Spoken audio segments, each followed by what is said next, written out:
Oh my god, they're dead! Who could have done such a heinous act? I bet it was that frog down by the swamp. I don't like that frog. He's got them shifty eyes. It was that convict Ironjaw, that rapscallion. I bet it was that strange shadowy figure that likes to swing in the park on Thursday nights. I swear to you, it was my stuffed panda. He's possessed. It could have been Ricky's arm. We haven't seen it since it got cut off. I definitely know who the killer is. Blank is the killer. Hello and welcome to Blank is the Killer, the unoriginal horror movie podcast where I, your curse-free host Josh Baker, cover 6 new-to-me horror movies with a random spooky topic 7 at the end. This episode includes spooky curses, dead love, and cuddly killers. Come over to my house tonight and check out this monster that always pops up. We can talk about horror movies while we wait for it to make an appearance. Number 1, Impetigore, 2019, directed by Joko Anwar. After a man tries to kill her, Maya and her friend Dini learn that she is the heir to a big estate in a secluded village. They travel to the estate. There are no kids in the village since there is a curse that causes them to be born without skin. A sketchy elder named Soptity and his mom run the village. The villagers think the curse will be lifted if Maya is killed and skinned. Dini says she's Maya, so the villagers kill her. Maya is visited by some ghost kids that explain that she was born without skin, so her father killed them to complete a ritual to make her healthy. Her real father is actually Soptity, and his mom started the curse. The ghosts say the curse will be lifted once they are buried with their skin, which was turned into puppets. Soptity also committed a massacre and killed Maya's non-biological dad. Maya buries the bones of the dead kids with their skin, and the curse is lifted. Soptity finds out his mom was behind everything, so he kills himself to spite her. She kills herself too. A year later, a woman's baby is eaten by the spirit of Soptity's mom, since now there's a new, worse curse on the village. Maya's non-biological dad, Soptity, his mom, and the villagers are the killers. That summary is confusing and doesn't even cover all the events of Impetigore.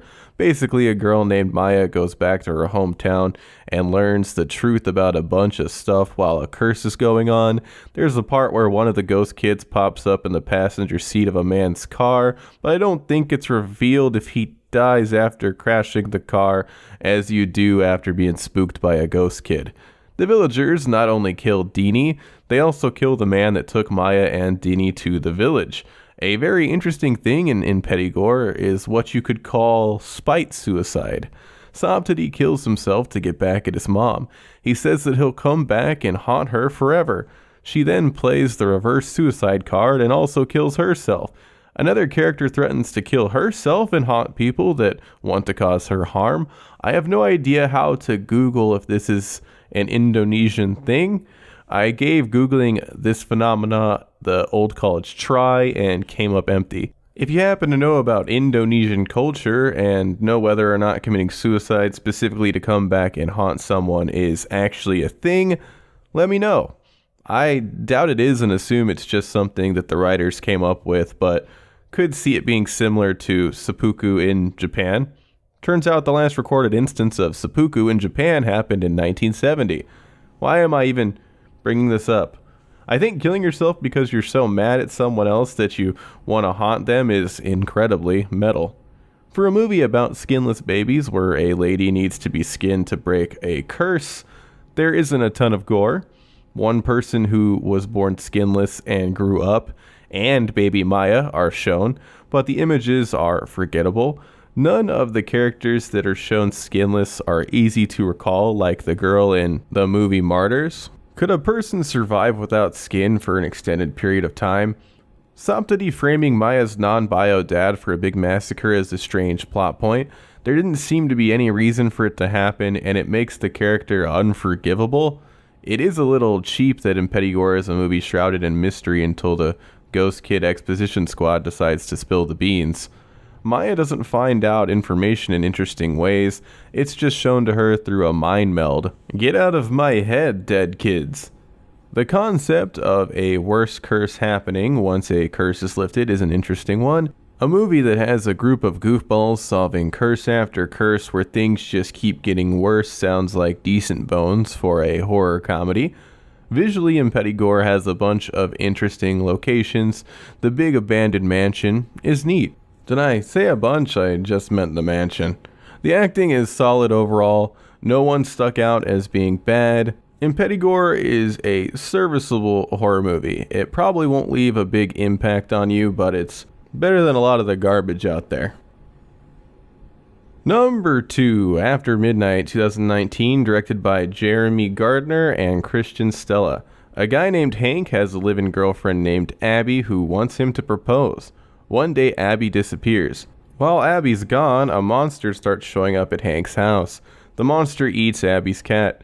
Everyone thinks Hank is making up the monster. Abby eventually comes back and Hank proposes. He's then attacked by the monster. Hank is able to kill the monster in self-defense. The monster is the killer. Pet warning, the monster eats the cat. It's kinda sad. After Midnight is more of a relationship drama than a horror movie. That's fine though. I've never been one to say something isn't a horror movie. After Midnight is one, but its first and foremost genre is definitely drama. My GF is gonzo, what do? Oh boy, look a monster. After Midnight is well acted. Jeremy Gardner is great as Hank. Brea Grant is good as Abby. There's a long single shot back and forth between the both of them that's amazing. There's a little bit of silly acting from Henry Zabrowski, who plays a friend of Hank's named Wade. His drunk acting didn't work at all. Drunk acting is a weird skill that a lot of actors don't have.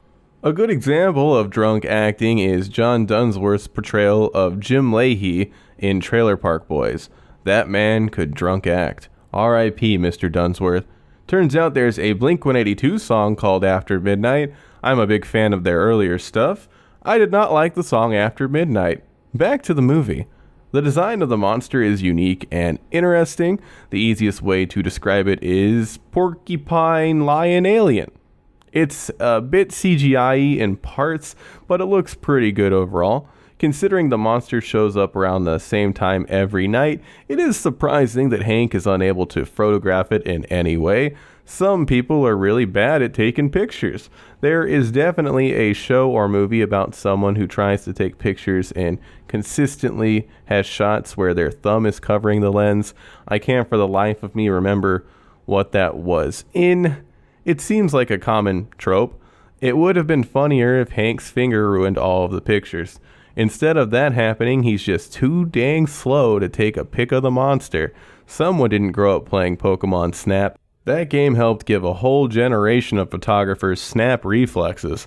Does it matter that Hank is unable to photograph the beast? Not at all. I'm not here to harp on plot. Well, I wasn't until now. After Midnight is almost amazing. It's a story about two people making sacrifices for love.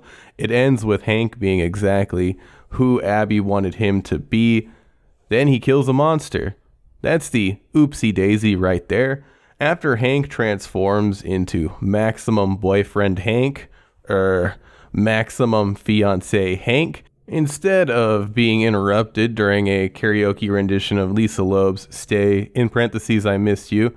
Even though I looked that up, I guarantee I'll get both the artist and song wrong at trivia if it pops up in the future. Don't you hate when you're at trivia and you know a song but you have no idea who it's by or what it's called? Focus, Josh. Okay, focusing. Instead of Hank being interrupted during that and defeating the monster, he should have been interrupted and killed. That would have been a much more powerful ending, seeing as how everyone kept saying he was making up the monster, and Abby's craptacular cop brother had just called Hank out about it. I wish the monster would have eaten that clown.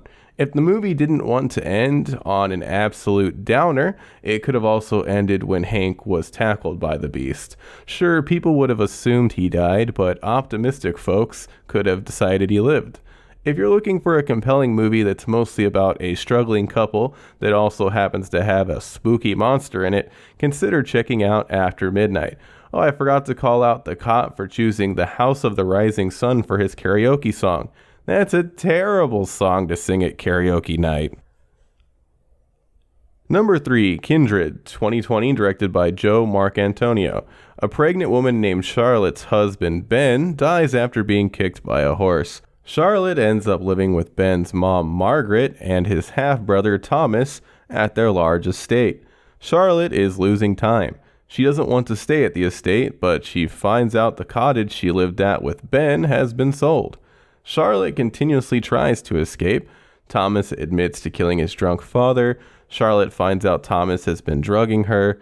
She escapes and ends up at the hospital. She gives birth to her baby, but the baby is given to Margaret and Thomas, who pretends to be the father, since Charlotte is deemed unwell by a doctor friend of theirs. A horse and Thomas are the killers. Kindred is a movie that makes you wonder whether or not Charlotte is actually crazy. Thing is, at a certain point, you just stop caring. Kindred is your typical a series of unfortunate events movies. Charlotte's husband dies. Charlotte is practically imprisoned by her mother-in-law. Charlotte attempts to escape. Charlotte is captured. Charlotte escapes. Charlotte crashes. Charlotte makes it to the hospital. Charlotte has the baby. The baby is taken away. Charlotte is institutionalized. I'm not a big fan of unfortunate events movies. There are some that are amazing, like Misery, which I always bring up when talking about them, but most unfortunate movies are frustrating to watch and barely have any entertainment in them. Kindred is frustrating. A lot of this has to do with the plot. A big red flag that something is wrong is loss of time. I feel like this is common knowledge. If you are losing time, and I'm not talking about being blackout drunk, you need to go see a doctor right away. Charlotte makes it to a doctor after multiple instances of losing time and doesn't even bring it up. I'm not sure how her cottage was sold. I guess she wasn't on the deed or something. Ben's mom shouldn't be able to sell the cottage. I guess technically she could if Charlotte's not on the deed and Ben didn't have a will, which is kind of probable. Charlotte has a friend that should be helping her out of this captive situation, but the friend is no help at all. One thing that's never fully explained that doesn't make a lot of sense is Thomas. Thomas is an overtly weird mama's boy. It never makes sense that he's decided to live at home with mom. Like the cottage, this isn't really a big issue. Weird, creepy mama's boys do exist, I suppose. They don't need a reason to be that way. The big reason why Charlotte was able to be framed as unstable was the fact that her mother suffered from mental illness. Thing is, Kindred presents Charlotte as not having any issues, but she also ends up crashing a car because she sees a bunch of birds that aren't actually there. Was she suffering from some sort of mental illness or not? Who cares? Kindred crawls along, making it impossible to feel invested throughout. The acting is good. Tamara Lawrence is believable as Charlotte. She's the main character in the movie and doesn't even show up when you search the movie on Google. You have to hit an arrow in the cast section to see her. She's also the 8th character listed on IMDb. That's peculiar. Fiona Shaw plays the mom. She was Mrs. Dursley. She's nothing special in this. I'm liking her way more in Killing Eve. The other acting, Jack Lowden played Thomas, and the character isn't all that believable. Lowden did what he could with the role, though. Maybe he should have played Thomas a bit creepier. Kindred doesn't do anything new. If you like the concept of a movie where two weirdos gaslight a pregnant lady, I still don't recommend it. Maybe the issue stems from the situation being played too straight. Given how wacky the whole concept is, a layer of camp might have helped. Either that or a few more beats in the middle. Number 4, Warlock, 1989, directed by Steve Miner. A warlock escapes and travels to the future. He kills people while looking for 3 parts of a book called the Grand Grimoire. A man from the past named Redfern also comes to the future to hunt the warlock. He works with a girl named Cassandra who's been cursed by the warlock. Cassandra breaks the curse by getting her bracelet back. Cassandra defeats the warlock by injecting him with salt water. The Warlock turns into flames, and Redfern returns back to his own time. The Warlock is the killer. Steve Miner is a man who has directed many a horror movie. He's directed movies in the Friday the 13th and Halloween series. He also directed The American House. Boy, do I hate The American House. Watch the Japanese Houseu. Steve's back with Warlock, a movie about a warlock who hates shoes and loves slurping up kid lard. You heard me right, kid lard. Why? Oh, I didn't realize so many of my listeners weren't practicing warlocks. If y'all were warlocks, you'd know that kid lard is a very important component in the concoction that gives warlocks the ability to fly. I'll admit I didn't know the fat of children was so important for flight before watching Warlock. This might shock you, but I'm not actually a warlock. The flying effect in the movie was done in two ways: a wire rig, which looked okay, and some horribly aged visual effects that I don't even think would have been considered good in 1989. The Warlock hates two things: footwear and eyeballs. I can't think of another movie that has a clothes-wearing villain without shoes for most of the movie. Him being shoeless also seems to get him into trouble, so it's weird that the Warlock doesn't prioritize foot protection. Besides his disdain for shoes, he also hates eyeballs. He rips out a woman who he channels the devil through's eyeballs, then comically uses them to show where the parts of a book he's looking for are located. He also blinds a Mennonite. Enough about the Warlock for now. Our other main characters are the very fashionable Cassandra and the man out of time Redfern. Redfern was played by Richard E. Grant, who gives his all. His performance is the strongest. You might know him as the manager in the Spice World movie. Cassandra was played by Laurie Singer. She's not bad when she's playing a character around her age, but since the Warlock put an aging curse on her, she has to wear some really bad old lady prosthetics during a fourth of the movie. They look really, really bad. At one point, she's in old lady mode with pennies in her mouth. It's hilarious. Allegedly, the Warlock can't use his powers on you or something if you have pennies in your mouth. There's a lot of important Warlock information to take in, so I definitely forgot some specifics. Cassandra's outfits have a powerful fashion sense. Almost every single one she wore would make a fantastic Halloween costume, especially the silver jacket with the globe earrings and bracelet combo. The Warlock was played by Julian Sands. He worked in the role. Does the time travel in the movie make sense? No, but time travel rarely does. The movie doesn't even attempt to explain how Redfern was able to travel through time. He's not a magic user or anything, and by the time he realized the Warlock had portaled out of captivity, the portal must have been long gone. Maybe Redfern's thirst for revenge was all he needed to travel through time and confront the Warlock who killed this girl he was into. There isn't a ton of gore in the movie, but the Warlock does chop off a finger, pluck out some eyes, and eventually burst into flames that transform him into a goopy skeleton after he's injected with salt water. All of this was well done and entertaining. Allegedly, there was a lot more that was left on the cutting room floor because audiences didn't dig it. Warlock has enough camp and entertainment to keep your attention throughout. It's a tiny bit similar to Wishmaster, which I'd give the nod to over Warlock, but Warlock is still a fun enough ride that should be checked out. Number 5, Macabre, 1980, directed by Lamberto Bava. A woman named Jane decides to cheat on her husband with her lover Fred instead of taking her daughter Lucy and young son Michael to a movie. Lucy drowns Michael and frames it as an accident. Jane and Fred rush to the house. Fred crashes the car and dies. A year later, Jane is living in a room owned by Robert, who's blind. Robert hears Jane getting freaky, but she doesn't appear to have any guests over. Eventually, Robert realizes that Jane is getting freaky with Fred's decapitated head, which she keeps in the freezer. Lucy comes over and makes a soup with part of the head and feeds it to Jane and Robert. Lucy then tells Jane that she drowned Michael, so Jane drowns Lucy.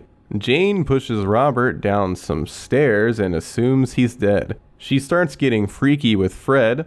Robert is still alive. He goes into Jane's room and hears breathing. He investigates. It turns out the breathing was coming from Fred's decapitated head, which pops up and sinks its teeth into Robert's neck.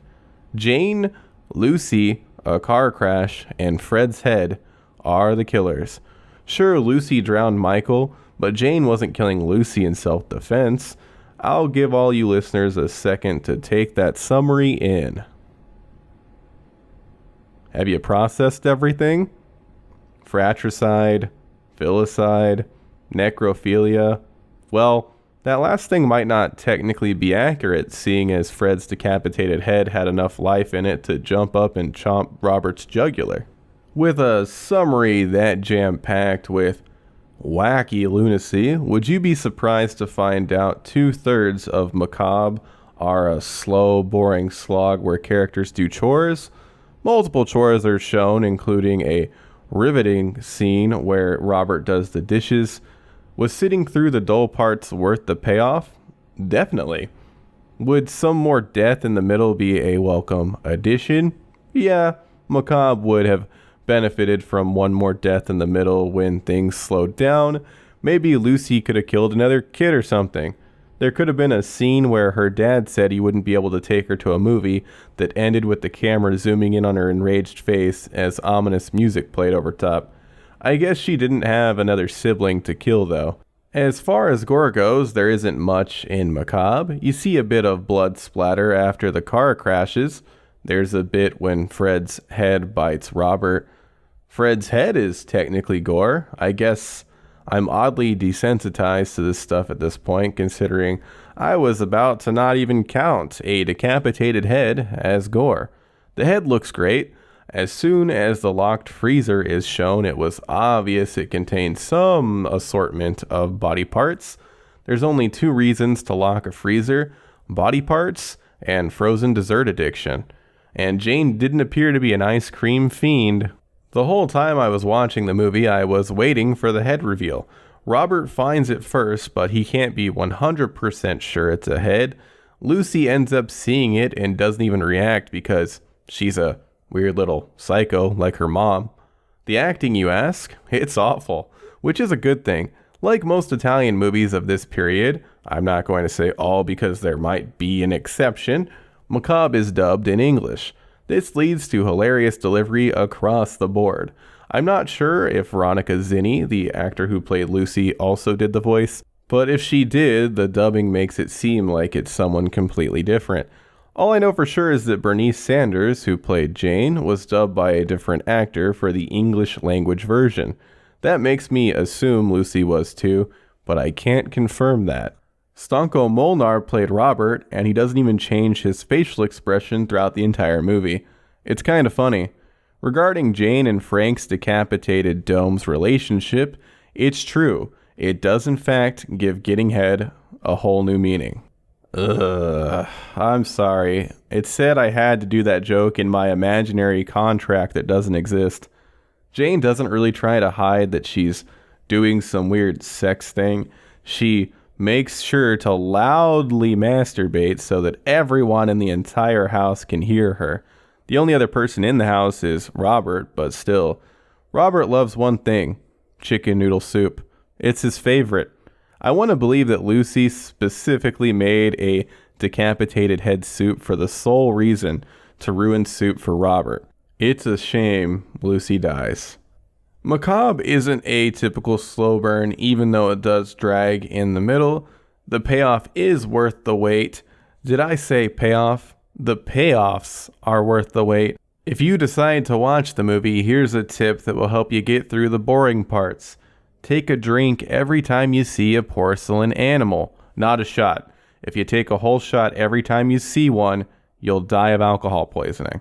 My favorite Lamberto Bava movie is still the original Demons, but I'll continue checking out his stuff.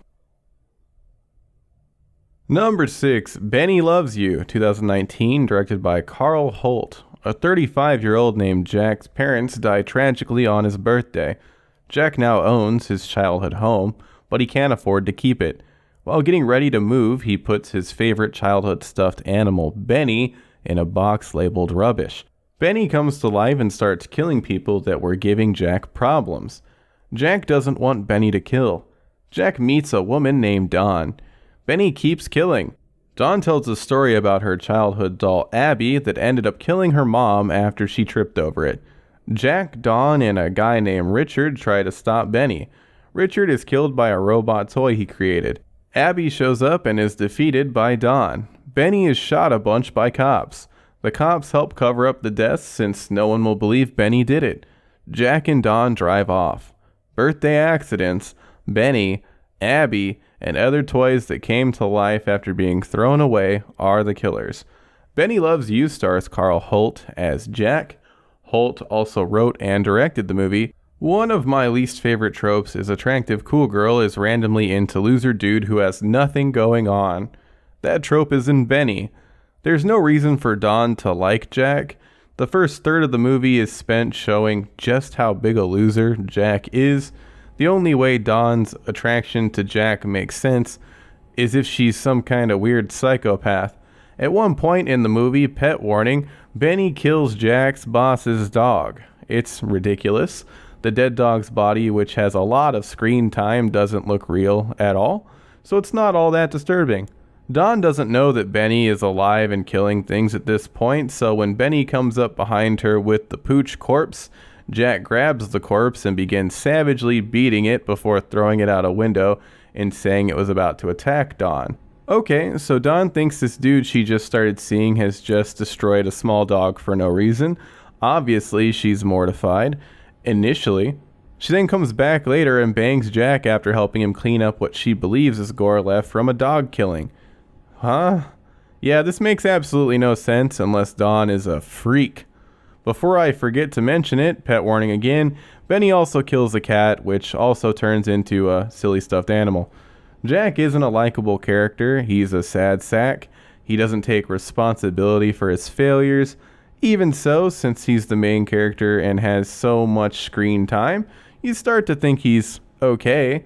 But then Jack gets really creepy with his boss, whom Benny captured and tied up. Jack, we get that your boss was an ass to you, but that doesn't excuse you from being a weird deviant with him when he's tied up.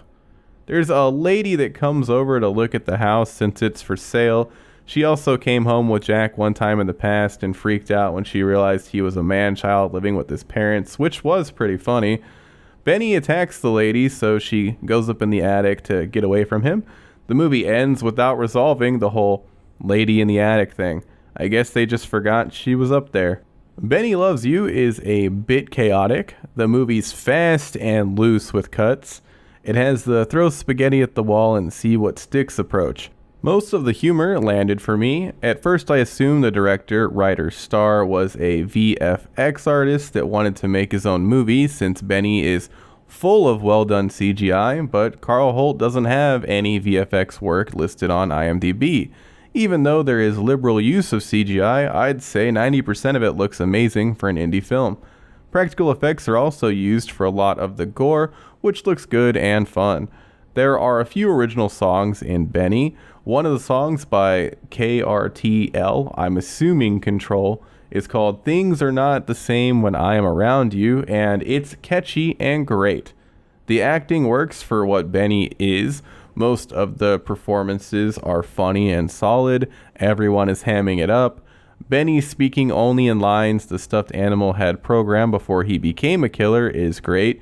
Hearing a cute little stuffed animal say, "Ta-da!" as he reveals some human intestines never gets old.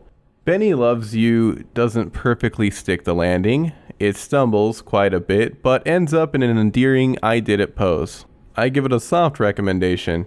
It does begin to drag quite a bit towards the end. A killer stuffed animal versus a toy robot fight shouldn't be as boring as it is. Number 7, Saw 1 and 2, a retrospective. So Saw Fever is going around again because Spiral just came out. I haven't seen all the Saws. I don't even know which ones I've seen. I saw the OG, the second story. Get it? It's in a house. Maybe the third one and a couple others, I think. The one that was in 3D? None of this rambling matters. For this retrospective, I'm only going to be talking about Saw 1 and Saw 2. Before revisiting these installments, I had fond memories of them. I've always been of the mindset that Saw 1 is legitimately good and 2 isn't bad either. But after watching them again, hachi-machi are these movies bad? Don't bother lighting the torch. I said they're bad. I didn't say they aren't enjoyable or entertaining. Let's start with Saw. The acting in the original Saw is awful. I didn't realize until halfway through my rewatch that Larry Gordon is played by none other than Wesley. Like everyone ever, I liked Cary Elwes as Wesley in The Princess Bride. He's great and campy. In Saw, yikes, he is terrible. His performance as Larry Gordon definitely makes the movie funnier. His delivery is awkward. His American accent is bordering on transatlantic. It's goofy. His entire performance is goofy. Lee Winnell is much better in comparison, but he's still not incredible. I don't personally understand the love for Torben Bell as Jigsaw. He's not bad, but he doesn't blow me away either. Acting aside, the biggest problem with Saw is the editing. The editing in Saw and Saw 2 is heinous. There are sequences where cuts happen a mile a minute for no reason. Most scenes in the movies would benefit from long shots that allow the audience to soak in the atmosphere. Instead of allowing that, the series decided to make a large percentage of the cuts as jarring as possible. I felt nauseous during a lot of the trap sequences, not due to the content, but due to the way they were presented. Instead of methodical, well-planned shots, the trap sequences are mostly a person screaming while different shots of the person and other random things are flashed like a strobe light. James Wan directed the first movie. If this was his artistic vision, yeesh.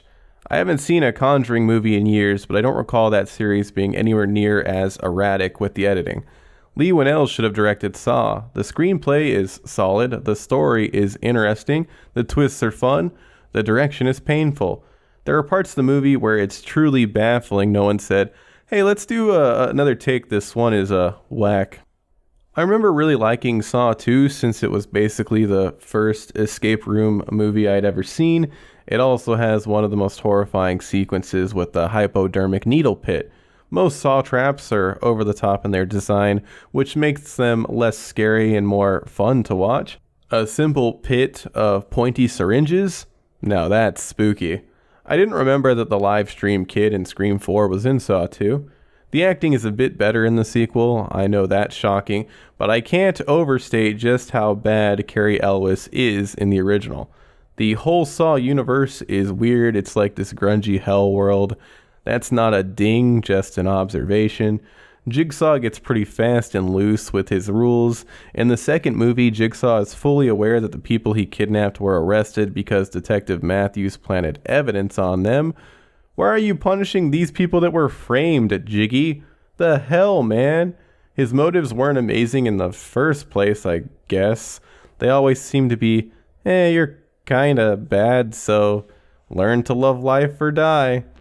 Darren Lynn Bousman took over for a bunch of the movies in the series after the original. You didn't have to continue the trend of abysmal editing, Darren. Maybe he got better with time. I can't remember the other movies. I might watch them. I might not. I was falling asleep during 2, which is one of the installments I thought I liked. The Saw movies might have some entertaining moments. I can understand enjoying them, but they are not good movies. That's a wrap on Blank is the Killer 97, Spooky Curses, Dead Love, and Cuddly Killers. Thanks for listening. If you liked it, consider leaving a rating or review on iTunes. I know iTunes is garbo. I'll be back with episode 98 on May 30th. Hopefully I think of something cool to do for episode 100, because it's coming up and my mind's blank. Anyway, until next time, remember that it's not worth lifting a tiny curse. That curse where every time you use a fork to eat, you bite it at least once, isn't all that bad compared to the worst curse that's waiting around the corner for curse numero uno to be lifted.